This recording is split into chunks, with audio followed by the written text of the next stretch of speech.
Hey everybody, it's Rothbar's Disciple, and it is the holiday season, and I'm in a giving mood, so I'm going to give you guys a couple videos today. And this video, I just want to talk about the marketing issue I have with Craig's version of Metanet. I was told, whatever, that he sort of argued against what I had said in a couple tweets. Still haven't found those tweets, whatever. Um, the one thing from the responses I've gotten from my video, which is this is always why I like to take the controversial stances. You learn a lot more, but there are some like I knew this before I made the video. There are some arguments for putting files on chain. I think they're all still pretty poor.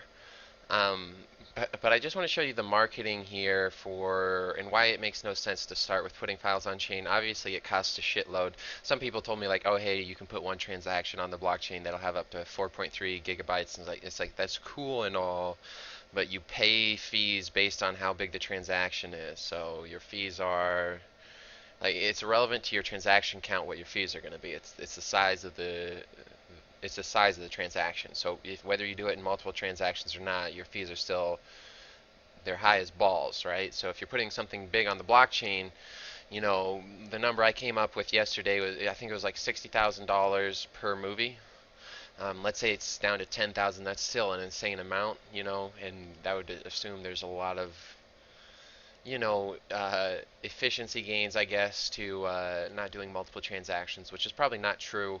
But even if you assume something like that, like let's say it's cost $10,000 for a movie to get put on chain, you still are stuck in the question of why is the first person going to do this? Okay, because as of right now, again, if you just look up the Bitcoin Cash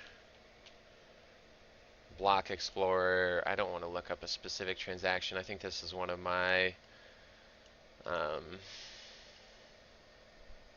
I think this is one of the ones that I did on the tokenized thing. But anyways, oh, this is Bitcoin Cash. Sorry, I need Bitcoin SV. Bitcoin SV Block Explorer.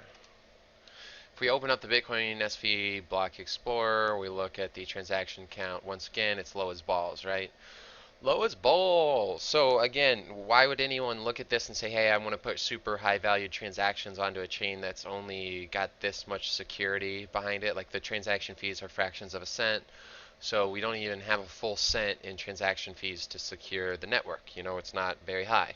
So why is this first person going to trust putting, at least $10,000 worth of data on the blockchain? And I mean it $10,000 worth in transaction fees. Not that the data is necessarily worth that much, right?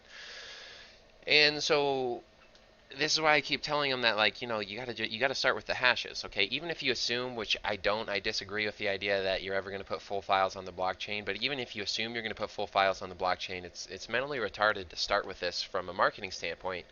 And again, the reason it costs too much, but if we look at this here, look at all these videos here. There's a lot of videos on YouTube, right? And you can see some of the videos I watch.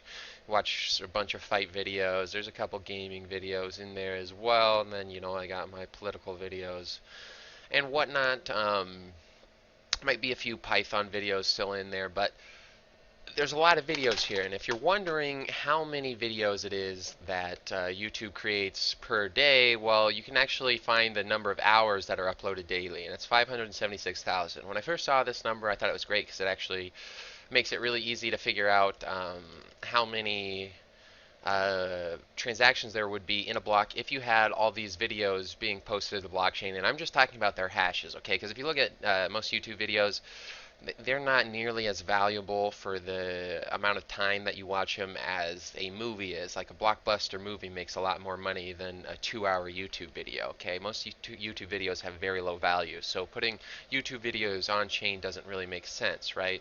But if we have 576,000 hours of YouTube video, then that means, and there's 144 blocks found in Bitcoin a day, that's 4,000 hours of video posted per block, right? And now if we look at this, these videos, the vast majority of these videos, most of them are under 15 minutes, but some get longer. So let's just say the average is 15 minutes per video. So that's for each hour, that's 4 videos. So we have 4,000 hours of videos, and that's 16,000 videos per block, right? This is just YouTube, okay? Just YouTube. So if we're talking just about YouTube, again, one of the things that I said would be a real big thing for YouTube is you have people post their videos onto YouTube, and then again, some of these bigger people here, like this guy C Day, or a lot of the gamers on YouTube, the big gamers, they have their own editors, but the vast majority of people do not. Okay, so the way that you actually use hashes, again, on YouTube is that you would have someone release a video that has a hash of their own video, and then they release a contract also, like they hash the hash of their video with a contract that says, hey, look, I'm looking for an editor to edit this video. You can edit it and re-release this video as long as you give me this percentage of the profits from your video. So if you have 16,000 separate videos being added to YouTube, and then you're also hashing them with the idea that you're going to have editors edit the videos that are already released, and so you're going to have multiple copies of the same video, but again, the profits are always going to go back to the creator in the correct amount because it's all stored on the blockchain in hashes. Let's just assume that there's 4 different types of video, or 4 different copies of this video. You know, they're not the exact same copy because they were edited by different people. And the fun thing about this is you have editors working on the same video competing against each other, but all working for the original creator of the video. So let's just assume there's 4 different versions of each one of these videos created by the editors, right? Because, you know, editing is a big thing in terms of the vast majority of videos that are put on YouTube. So that's a total of 64,000 videos posted, or that would be posted to YouTube per block. Now again, if we go back to the Bitcoin Cash SV Block Explorer, which is a bigger number, 64,000. Why I keep putting Bitcoin Cash SV? Bitcoin SV. Now you put this in, what's a bigger number? 64,000 or 6? What's a bigger number? 64,000 or 5? What's a bigger number? 64,000 or 17? Okay, it's pretty obvious that if you were to do something like this, your volume would absolutely explode. Now, it would take probably a couple of years to get this amount of volume just from YouTube, because people would have to understand how to do it. But the good thing about YouTube is one of the biggest categories in YouTube is video game videos, and those are the ones where people really need editors. Okay, and those are the ones that are sort of easier for editors to edit, because it's just like, you know, add some effects, add some music, make it look cool, and you can have a lot of people competing on the same original video. But again, when you're competing against the original video, you're paying the original creator, so the original creator doesn't give a shit. In fact, they want you to compete against them because it means more profit for them. Okay, so it's actually not that hard to get that many people using it. But again, here's the whole point.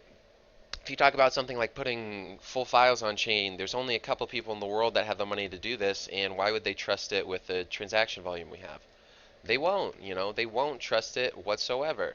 But what about these guys on YouTube? Like, what about video game editors? Do you think they're going to trust the blockchain enough to spend a fraction of a cent in the effort to gain more money? Yeah, fuck yeah, they will, okay? And so it's that simple. It's like, with Craig Wright's version of Metanet, there's maybe 1,000 corporations who could possibly even do it.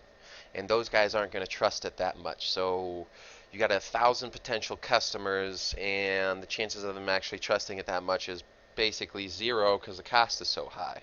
Okay? But if you were to start focusing on these lower value videos, the cost to do this, you know, it's a fraction of a cent, so it doesn't matter whether people trust it or not. They have nothing to lose by doing this, and they have everything to gain. And then you can give the blockchain massive transaction volume. Okay, if you have 64,000 transactions, you know, a block from YouTube alone, do you think people are going to trust it a little bit more? I do. I really do. And then if you think about this, you know, you can expand it beyond just YouTube. You can go to like Pandora, you know, anything where they make music. You can have people who create music, and they create like a Pandora, but not necessarily for people who are listening to music, but for people who are creating music, so they can hear a bunch of music and they can be like, ooh, that's an unfinished piece of work that I really like, you know what I mean? And again, so if YouTube has 64,000 transactions a minute, YouTube's not the only video streaming service, you know. So you have YouTube, you have all these music streaming services, and you can have all of them running Bitcoin. You can get up to hundreds of thousands, if not millions, of transactions a block from hashes.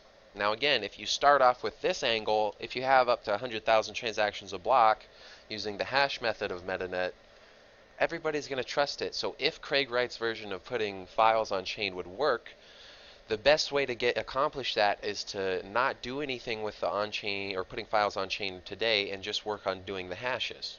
Okay? Because the vast majority of data is not super valuable. It's low value data. Like that's just by definition.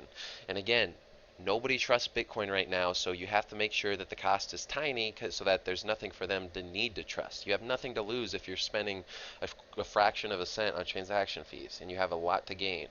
Okay, so their marketing is just backwards. But anyways, I would love if I could actually see responses to this. I've been told that Craig made responses to this. I can't find them. Whatever, but it is what it is. But like I keep saying to you guys, like, I know there are responses to what I say. Part of the reason why I release them without the response, there's two reasons. One, from a marketing standpoint, you never question uh, your own propaganda, if I'll use that word. You never question your own propaganda, or it's less effective. And then two, I would prefer to have other people respond to what I have to say because there's a lot of people out there who know more than I do. But anyways, this is why the marketing just doesn't work.